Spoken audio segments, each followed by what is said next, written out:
Bismillahirrahmanirrahim. Assalamu alaikum student. How are you? I hope you all are fine. Today we are going to start another important lecture which is related to the electrochemistry. आप कह रहे होंगे ma'am हर बार कहती है important lecture, तो वाकई ही ये chapter बहुत इंपॉर्टेंट है क्लास आप लोगों के लिए, और इसके अंदर हर डेफिनेशन, हर टर्म एंड हर जो लॉन्ग क्वेश्चन है वो आपके लिए इंपॉर्टेंट ही है, तो इसलिए मैं हर बार कह देती हूँ कि ये बहुत इंपॉर्टेंट है। चलिए लेक्चर को स्टार्ट करते हैं। इलेक्ट्रोलिटिक सेल, अब हमने टाइप ऑफ इलेक्ट्रोकेमिकल सेल्स में इलेक्ट्रोलिटिक सेल के बारे में पढ़ा था। अब हमने इलेक्ट्रोलिटिक सेल को डिफाइन करना है कि बेसिकली ये होता क्या है। इफ़ यू रिमेंबर दैट, जब हमने स्टार्टिंग में लेक्चर पढ़ा था तो हमने स्पॉन्टेनियस और नॉन स्पॉन्टेनियस लेक्चर के कंसेप्ट के बारे में पढ़ा था। अब ये इसमें हमने उसी वर्ड का एक इस्तेमाल करना है, तो आई थिंक आपके दिमाग में ये क्वेश्चन होने चाहिए, और जब आपका पेपर आएगा तो छोटी छोटी डेफिनेशन, एग्जाम्पल्स और जो है इनसे रिलेटेड चीज़ें ही एमसीक्यूज में आएंगी। तो आप लेक्चर को ज़रा ध्यान से सुना करें और जो पॉइंट मैंने बोर्ड पे राइट किए होते हैं उनको अपनी बुक पे ज़रूर हाईलाइट किया करें। तो डिस्कस करते हैं इलेक्ट्रोलिटिक सेल को। The type of electrochemical cell electrolytic, अब ये एमसीक्यूज में भी आ सकता है कि जो इलेक्ट्रोलिटिक सेल किसकी टाइप है। तो electrolytic cell is a type of electrochemical cells in which the non spontaneous chemical reaction take place.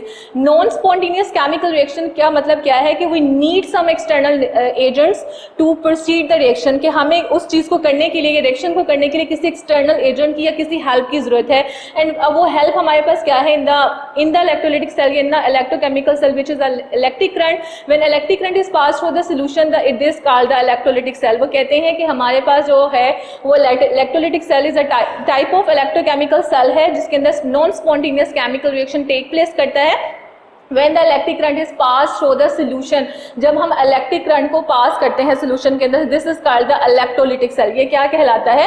Electrolytic cell कहलाता है। अब हम इलेक्ट्रोलिटिक सेल्स के प्रिंसिपल की बात करते हैं, that is very important. Principle of electrolytic cell क्या है? The electrolytic cell work on the principle of electrolysis, कि जो इलेक्ट्रोलिटिक सेल है वो किस तरह, मतलब कौन से असूल के ऊपर काम करता है, that is related to the electrolysis. अब इलेक्ट्रोलाइसिस क्या होता है? That is very important definition, exam point और वाइवे में भी क्वेश्चन बच्चों से पूछा जाता है कि what is mean by the electrolysis. अब जब हम इलेक्ट्रोलाइसिस की बात करते हैं, that is important definition for the exam point. It is defined as the chemical decomposition. अब डिकम्पोजिशन का मतलब क्या होता है? ब्रेक डाउन, ठीक है। It is the chemical decomposition of a compound. एक कंपाउंड है, उसको हमने ब्रेक करना है, ठीक है। जब हम उसको ब्रेक करेंगे इनटू इट्स कंपोनेंट, वो अपने कंपोनेंट में ब्रेक हो जाएगा by passing the electric current through the solution of the compound या मोल्टन स्टेट। हम क्या करेंगे कि हमारे पास एक केमिकल डिकम्पोजिशन करना है हमने कंपाउंड्स को, और उस कंपाउंड्स को कन्वर्ट करना है उसके कंपोनेंट्स के अंदर by passing the electric current को गुजारते हुए through the solution of the compound. जो भी कंपाउंड है, अगर वाटर है तो वाटर के अंदर से हम इलेक्ट्रिक करंट को गुजारेंगे, ठीक है।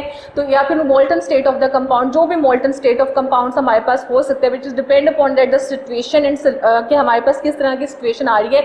यहाँ पर जो मैंने एग्जाम्पल कैरी किया है, that is example is a water molecule, and water is a compound. अब इस कंपाउंड है हमारे पास, और मैंने अब एरो में आपको नजर भी आ रहा होगा यहाँ पर कि मैंने यहाँ पे इलेक्ट्रिक करंट लिखा है। It's mean that the electric current is some external agent to help out the this chemical reaction. इस केमिकल रिएक्शन को हेल्प आउट कर रहे हैं in the form of external agent.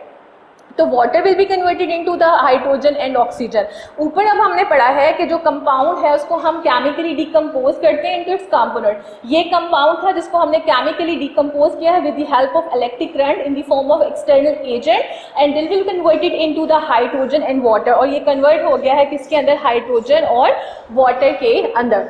अब हम इसको कह सकते हैं कि ये हमारे पास ये कंपाउंड है, this is external agent in the form of electric current, and this is a hydrogen and this is the oxygen, and we can also say that this is a component of the water, and component of water is the hydrogen and the oxygen.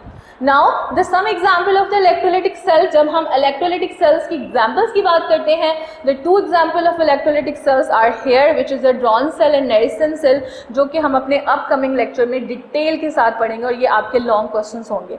9th class जब आपका Wednesday को test होगा, तो Wednesday के test में आपने oxidation, reduction है जो मैंने अभी आपके पास लेक्चर अपलोड होगा, ऑक्सीडेशन, रिडक्शन, रिडॉक्स रिएक्शन से लेकर इलेक्ट्रोलिटिक सेल तक आपका जो है वो सिलेबस होगा। और आपने इसी के अंदर से डेफिनेशन को, एग्जाम्पल्स को, पॉइंट्स को पिक करना है और इसी के अंदर से आपका पेपर आएगा।